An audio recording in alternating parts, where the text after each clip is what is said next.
aula de hoje nós vamos ver mais um método iterativo para determinar máximos e mínimos de funções. Nós vamos considerar o método de Newton.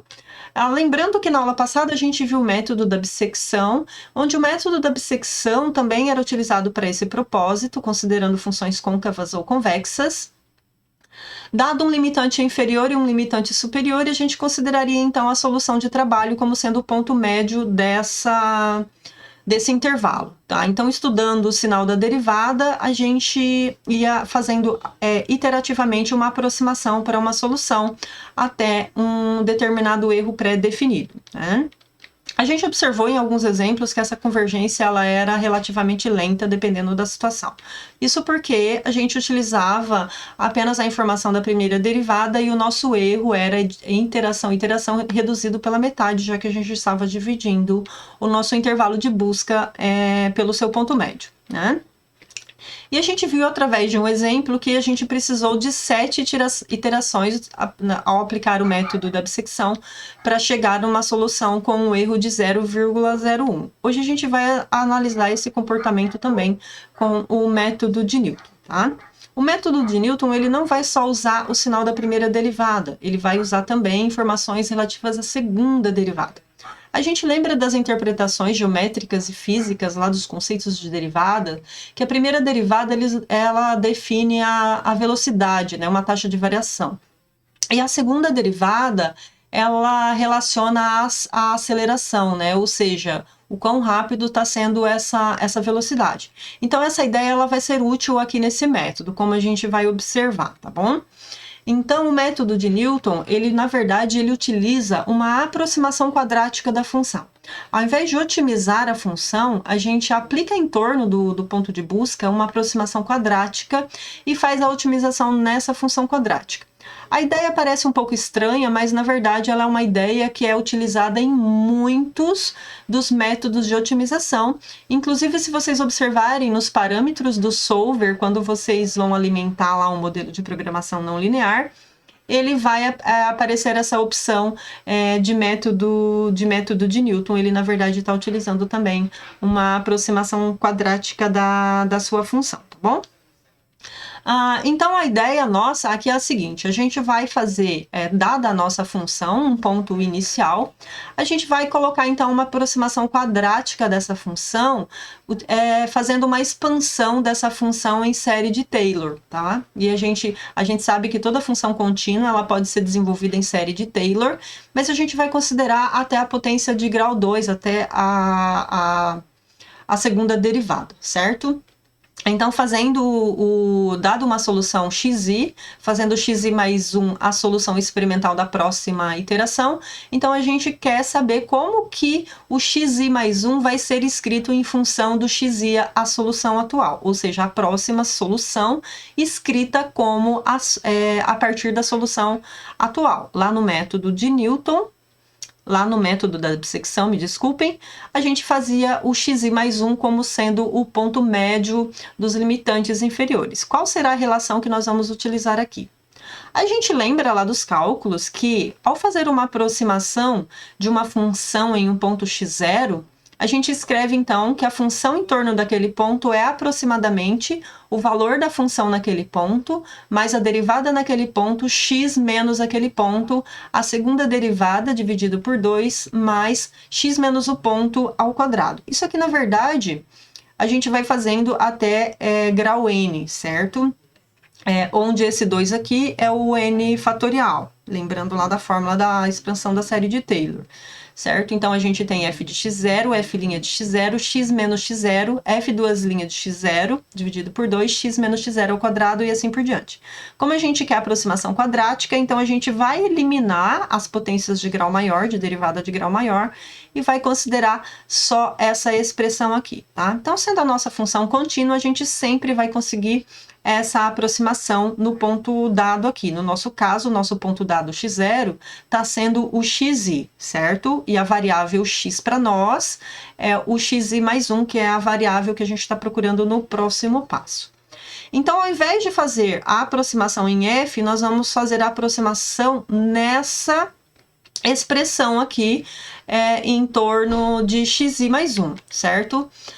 Então, o que a gente vai fazer é o seguinte, a gente quer derivar aquela expressão, né? Então, se a gente quer otimizar aquela expressão, a gente vai aplicar, então, a derivada, em vez de a gente aplicar a derivada em f, a gente vai aplicar a derivada nessa expressão aqui, já que essa expressão aqui está representando f naquele ponto, tá bom? E aí, como o xi é dado, né? A gente conhece o xi, é o nosso chute inicial.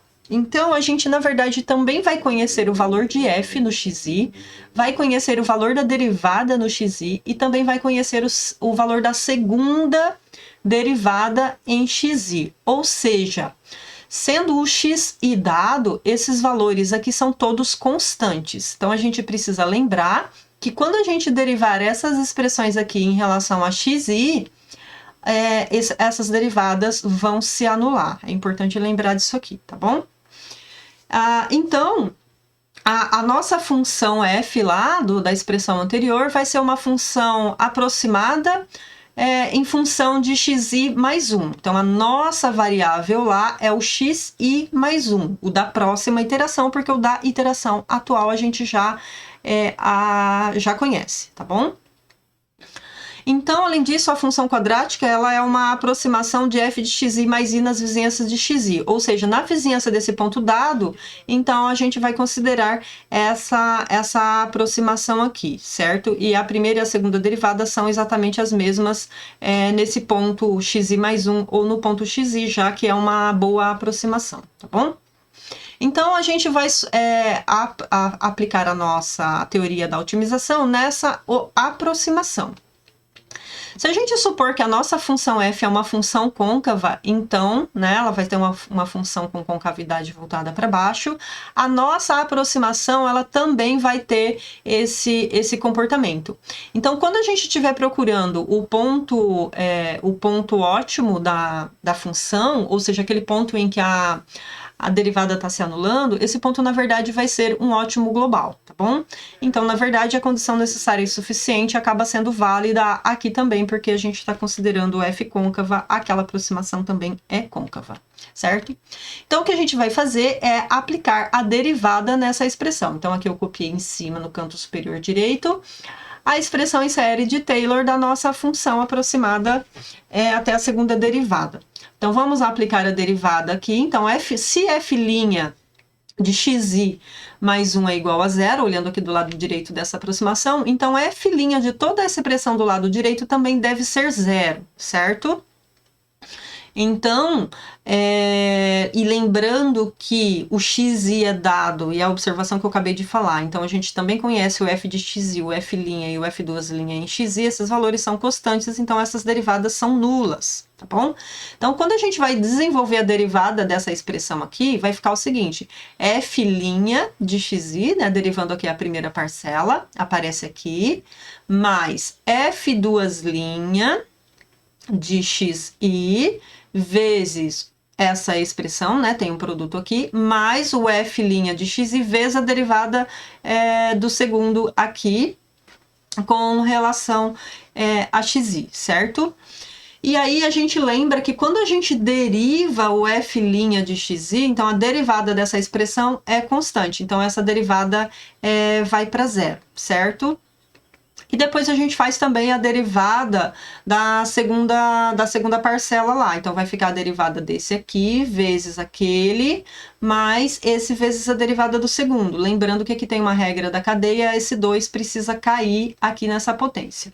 E aí, quando a gente deriva a primeira parcela, né, aplicando a regra do produto aqui, então a derivada do primeiro vai ser 0 vezes o segundo, mais o primeiro vezes a derivada do segundo. Então vai ficar, cai o 2, cancela com esse 2, então vai ficar o próprio f2 vezes o xi mais 1 menos o xi, a derivada desse aqui com relação a xi mais 1 é 1, então vai ficar vezes 1. Então, observem que esse foi para 0, esse daqui foi para 0 na primeira, vezes a derivada do segundo, que é 1, então só sobrou o f'.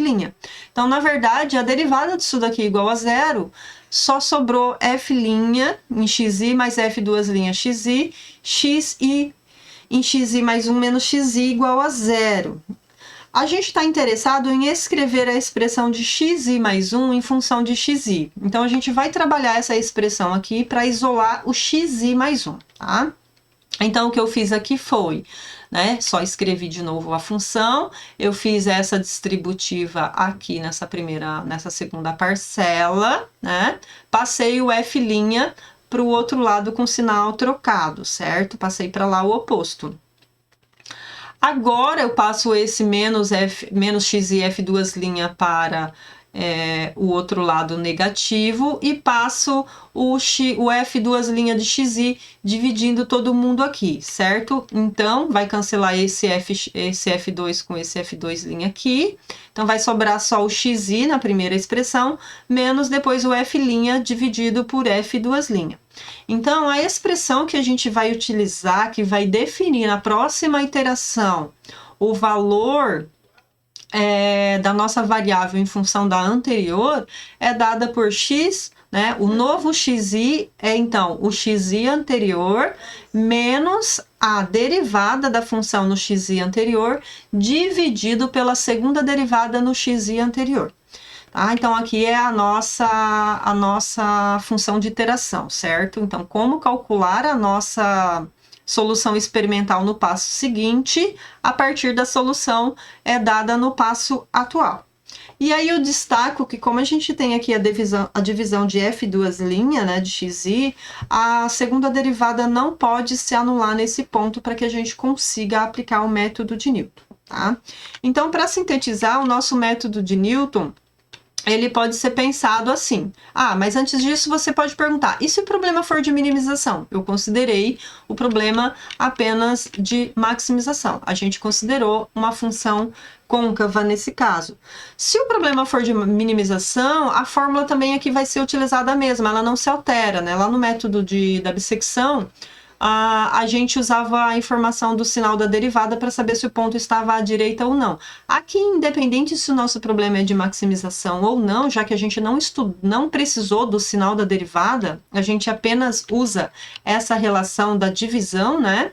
Então, essa informação de ser ponto de máximo, de ser função côncava ou convexa, não altera a fórmula utilizada para calcular a solução experimental na próxima iteração. Então, se o problema é de minimização, não se altera, né? A nossa função também pode ser aproximada por uma função quadrática e a gente pode continuar utilizando a mesma ideia, tá? Então, agora sim, resumindo, o nosso método pode ser sintetizado da seguinte forma. Vamos definir um critério de parada. O critério de parada também vai ser o tamanho do nosso intervalo. Então, eu vou fazer o valor absoluto da solução da próxima iteração ou da iteração atual menos a solução da iteração anterior, né? Eu preciso calcular o f' de x para que ele fique suficientemente próximo de zero, a menos desse erro, certo? Então, eu posso considerar, por exemplo, também que um critério de parada é quando a derivada se anula. Se ela se anular, eu já estou no ótimo, então é um critério de parada também, né? Posso usar também um critério de parada como sendo a função já está muito próxima dos valores calculados. Então, eu posso fazer um valor absoluto da função no ponto da iteração atual menos a função no ponto da iteração anterior. Mas nós vamos utilizar o primeiro critério, que foi o que a gente utilizou no método da bissecção, para poder a gente comparar a velocidade da convergência aqui nesse caso, tá? Então, vamos lá. Então, a gente tem aqui o processo de inicialização, a gente fixa o erro inicial. A solução inicial também é um chute inicial que você precisa conhecer inicialmente. Em geral, ele é dado no enunciado do problema, senão você pode utilizar algum critério envolvendo os sinais das derivadas ou até mesmo do sinal da função, tá bom? Na primeira iteração, então, o método ele precisa saber o valor da primeira derivada nesse ponto, o valor da segunda derivada também nesse ponto. O valor da função não é utilizado no método, mas a gente precisa saber o valor dele lá no final, o valor ótimo, então a gente pode calcular já iterativamente também esse valor. E aí a gente faz iteração a iteração, a solução próxima, a próxima solução vai ser então a solução atual, menos a função derivada nessa solução atual, dividido pela segunda derivada nessa solução atual. E a regra de parada que a gente vai considerar então é que o tamanho do intervalinho dado pela diferença ali de uma solução até a outra, ou seja, da próxima iteração até a iteração atual, seja menor ou igual que epsilon. Então vamos resolver vamos aplicar o método de Newton para o exemplo que a gente resolveu na aula passada, para o método da bissecção. Tá? Então, vamos considerar esse mesmo exemplo, 12x menos 3x à quarta menos 2x à sexta, que a gente já sabe que a aproximação da solução tinha dado 0,83 alguma coisa aqui. Tá? Eu vou considerar aqui um erro, no exemplo anterior a gente considerou um erro de 0,01, tá bom? Eu vou aplicar um erro de 0,001 aqui, mas eu vou fazer a comparação também considerando o erro de 0,01 para a gente comparar, tá? Então, a gente precisa calcular a função derivada, né? Então, considerando aqui que a nossa função... Deixa eu fazer uma cópia da nossa função aqui, que eu esqueci. Eu vou colocar aqui para a gente observar o cálculo da nossa derivada, tá? Então, se a nossa função é 12x menos 3x à quarta menos 2x à sexta, então a nossa solução de trabalho, lembrando a nossa fórmula, é a solução atual menos a derivada na solução atual dividido pela segunda derivada na solução de trabalho, na solução atual. Então, isso aqui vai ficar xi menos... Então, vamos fazer a derivada, né? Então, a derivada aqui vai ficar 12 menos 3 vezes 4, 12x ao cubo, menos, caiu 6, 12x à quinta. Agora, eu vou fazer a segunda derivada dessa expressão aqui. Então, isso aqui vai ficar... derivada de 12 é 0, menos 3 vezes 12, 60, x ao quadrado, menos, caiu 5 vezes 12, x à quarta. Eu só coloquei esse 12 em evidência aqui para simplificar um pouquinho, mas esse passo era totalmente desnecessário. Já que a gente vai estar utilizando uma planilha, você pode colocar lá na sua fórmula essa expressão aqui diretamente. Tá? Eu vou mostrar aqui já os cálculos feitos, daqui a pouco eu abro a planilha em Excel para mostrar para vocês como que ela foi elaborada, tá bom? Então aqui, olha, considerando o erro de 0,01, a gente consegue observar que a gente tem ali a nossa solução em 0,8376, com um F máximo de 7,88 já na quarta iteração, tá? Então, da terceira para a quarta iteração, o nosso método convergiu. Lembrando, né? Aqui, na verdade, esse erro está em 0,01, tá? Eu vou alterar aqui. Depois eu faço a comparação, eu fiz o cálculo considerando aquele erro inicial também, tá? Então, mas aqui, como eu queria comparar, eu fiz os dois. Então, a gente observa que no nosso exemplo anterior, né, para aplicar o método da bissecção, foram necessárias 8 iterações. Então, observe que eu comecei na iteração 0 aqui, 0, 1, 2, 3, 7, então 8 iterações para chegar na mesma solução 0,83, com um erro de 0,01. Aqui, com o método da bissecção, a gente utilizou, se você observar aqui, você já tem um 0,83 aqui na terceira iteração, ó, 0,83 está na oitava lá, então eu já tenho 0,83 aqui na terceira iteração, tá bom? Então, ele convergiu assim na metade das iterações. Então, a gente de fato observa que quando a gente utiliza a relação da segunda derivada, o método acaba convergindo mais rápido mesmo. Então, eu vou abrir aqui a minha planilha em Excel, que eu preparei com o exemplo, certo? Vou fazer aqui o nosso exemplo 1, certo? O nosso exemplo 1 aqui. O nosso exemplo 1 aqui, eu estou considerando, então, a minha solução inicial. Deixa eu só voltar aqui para os dados do meu problema. Deixa eu só colocar aqui do ladinho, para poder ir acompanhando aqui. Certo? Então, veja bem. Aqui a gente tem, então, a nossa função a nossa função é a função 12x menos 3x à quarta menos x à sexta, certo? Então, aqui eu tenho a função f. Então, como a gente precisa, eu vou colocar aqui uma coluna para me informar o número de iterações, a solução atual, que no caso aqui eu chamei de xi, a solução da próxima iteração, que eu coloquei o xi mais 1, que é a da próxima iteração. Eu preciso da derivada, então eu preciso f' no ponto xi. Preciso da segunda derivada no ponto xi, tá? Então, xi para mim aqui vai ser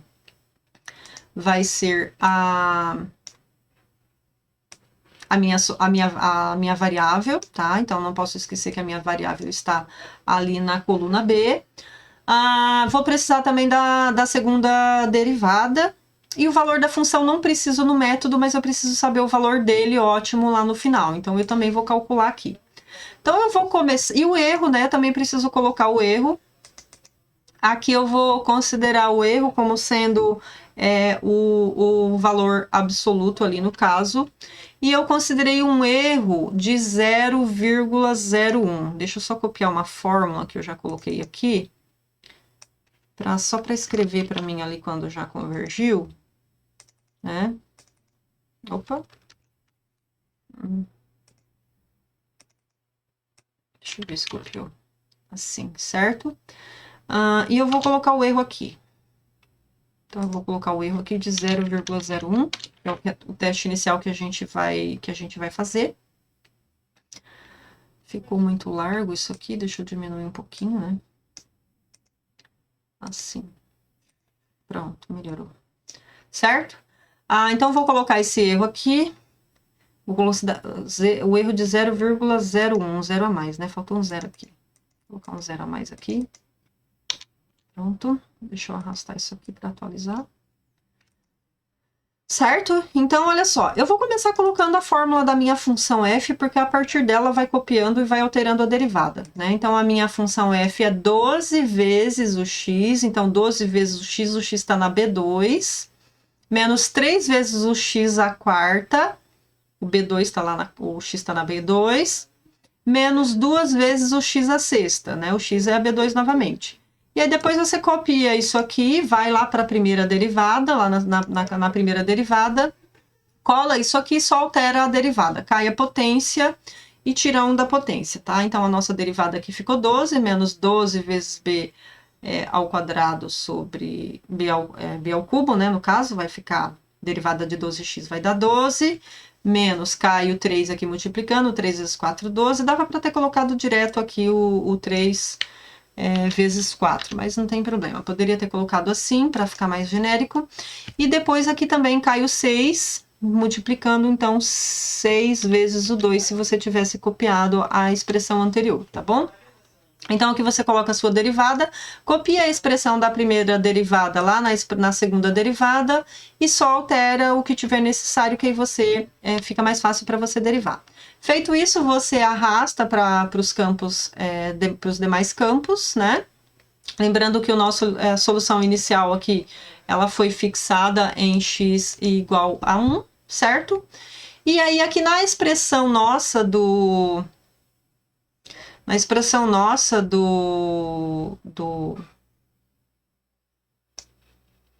da nossa solução atual, lembrando agora que a nossa solução atual, deixa eu só copiar a expressão aqui, essa expressão agora, ó,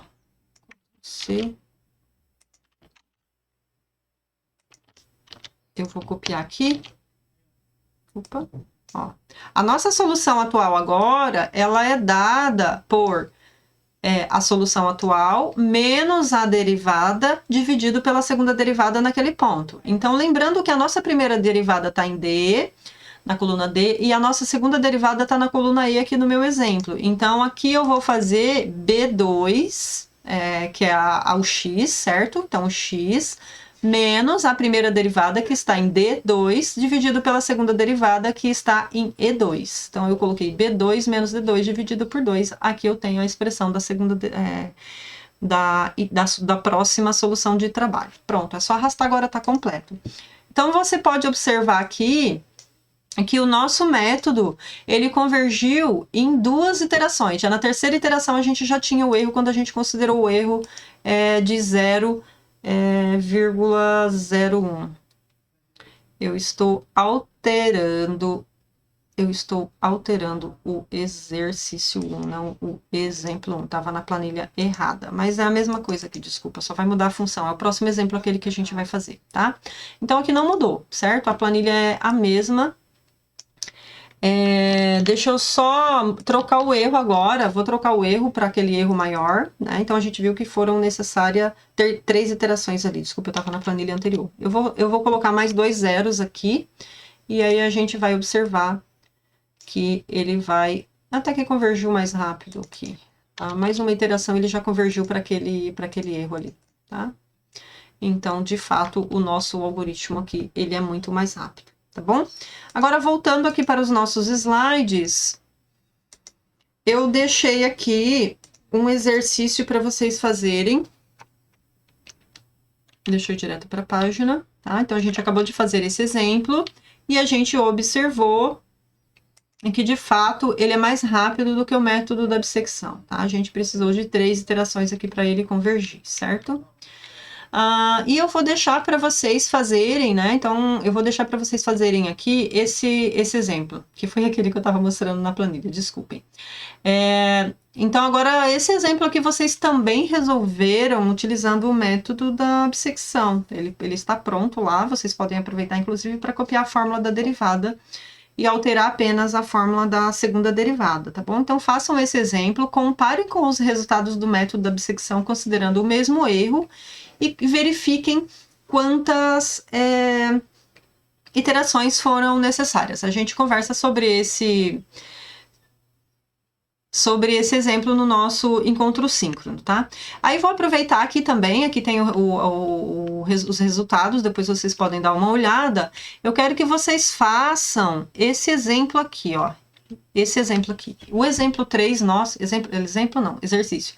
O exercício 3 nosso, ele é um problema de minimização, tá bom? Então, a gente vai tratar pelo menos um exemplo de maximização e um exemplo de minimização. Lembrando que no método da bissecção, o critério alterava. Aqui ele não altera, mas eu quero que vocês observem e prestem atenção a esse detalhe. Outra coisa que é diferente também é que lá no método da bissecção, você precisava de duas chutes iniciais, que é o limitante inferior e o limitante superior. Aqui você precisa só de um chute, que é a solução de trabalho, tá bom? Então, finalizem esses exercícios, as soluções estão ali, e a gente comenta no nosso próximo encontro síncrono. Valeu, pessoal! Tchau, tchau! Até a próxima!